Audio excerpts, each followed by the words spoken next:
എൻ്റെ വഴിയിലെ വെയിലിനും നന്ദി, എൻ്റെ ചുമലിലെ ചുമടിനും നന്ദി, എൻ്റെ വഴിയിലെ തണലിനും നന്ദി, മരക്കൊമ്പിലെ കൊച്ചു കുയിലിനും നന്ദി, വഴിയിലെ കൂർത്ത നോവിനും നന്ദി.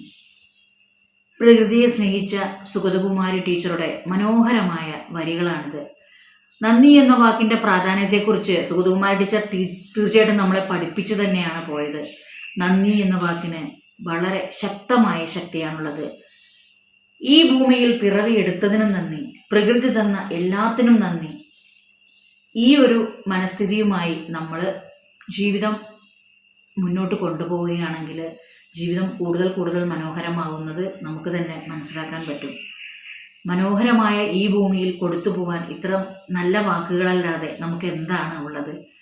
നന്ദി എന്ന വാക്കിൻ്റെ പ്രാധാന്യം കൊടുത്തുകൊണ്ട് തന്നെ ജീവിക്കാൻ ശ്രമിക്കാൻ മനസ്സിനെ പഠിപ്പിക്കുക.